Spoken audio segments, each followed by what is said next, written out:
For as long as human beings have looked up at the night sky, one question has followed us.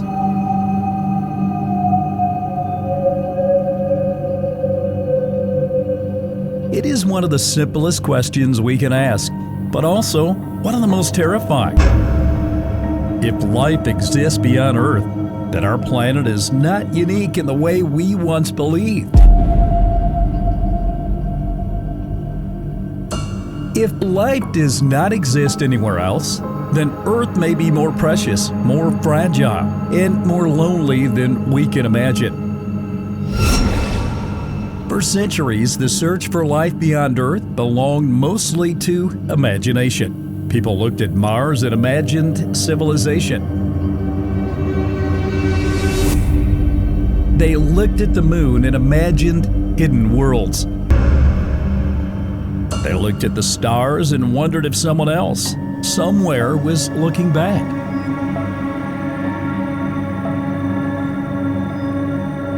But today, the question has changed. It is no longer only philosophy, it is science.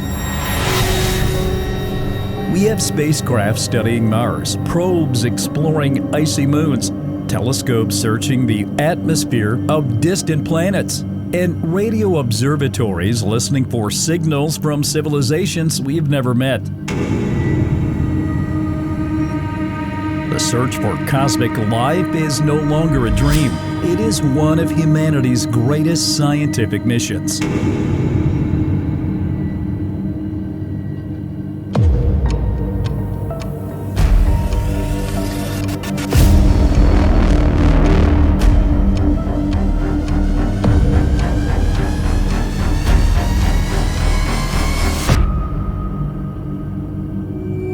The hardest part about searching for life is that we only know one place where life exists: Earth. Every forest, ocean, microbe, animal, and human being comes from this single planet.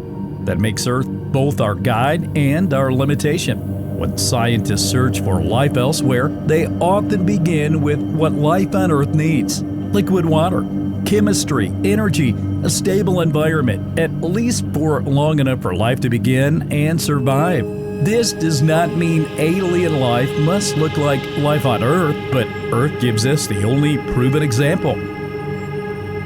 That example is powerful. Life on Earth is more adaptable than people once thought. It survives in boiling hot springs, deep ocean vents, acidic lakes, frozen environments, underground rocks, and places without sunlight. Microbes can live where humans would die almost instantly. That changed the way scientists think about life in the universe. If life can survive in extreme environments on Earth, maybe it can survive in extreme environments elsewhere. The question is no longer only whether another planet looks like Earth. The question is whether it has the right conditions for life to find a way.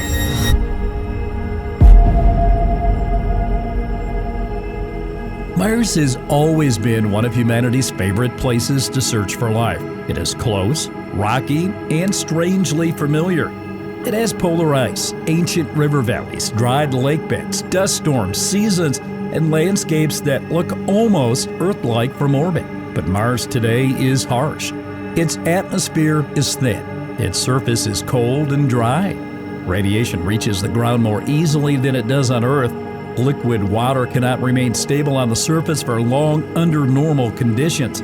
Still, Mars may not always have been this way.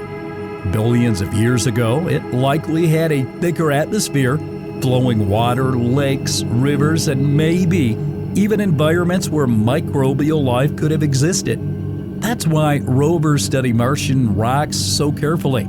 They're not searching for little creatures walking across the red desert. They're searching for traces of ancient habitability, chemical clues, and possible biosignatures from a time when Mars was warmer and wetter. If Mars once had life, even microbial life, it would change everything.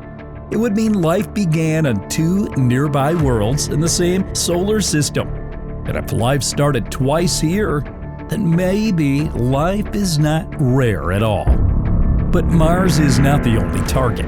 Some of the most exciting places in the search for life are not planets. They are moons.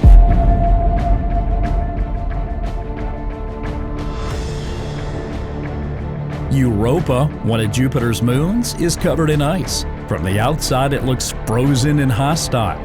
But beneath that icy shell, scientists believe there may be a golden ocean of liquid water. That possibility makes Europa one of the most important worlds in the solar system. Saturn's moon, Enceladus, may be even more surprising.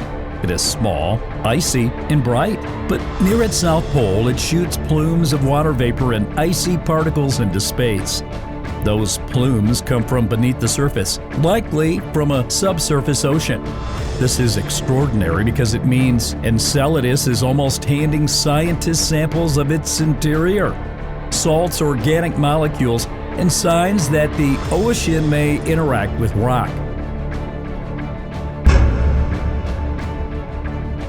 Then there is Titan, Saturn's largest moon.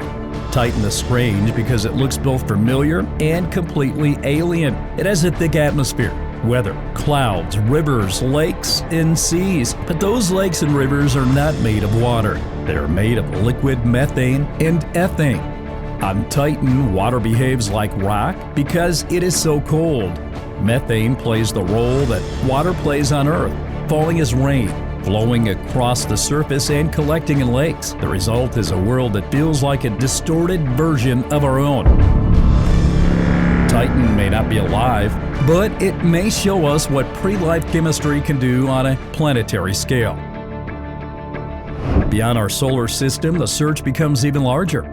Scientists have now confirmed thousands of exoplanets, planets orbiting other stars. Some are gas giants close to their stars. Some are rocky worlds. Some orbit in the habitable zone, where temperatures might allow liquid water to exist on the surface if conditions are right. For a long time, we did not know whether planets were common. Now we know they are everywhere. Stars often have planets, and the galaxy may contain billions of worlds.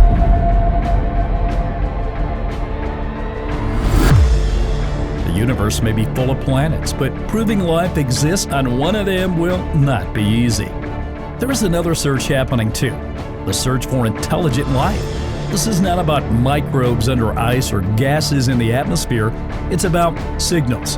For decades, scientists have used radio telescopes to listen for patterns that might come from another civilization. Natural space signals exist everywhere, from pulsars, quasars, stars, and galaxies. But an artificial signal might have structure, narrow frequency, or repetition that makes it stand out. Search for cosmic life is really the search for our place in the universe.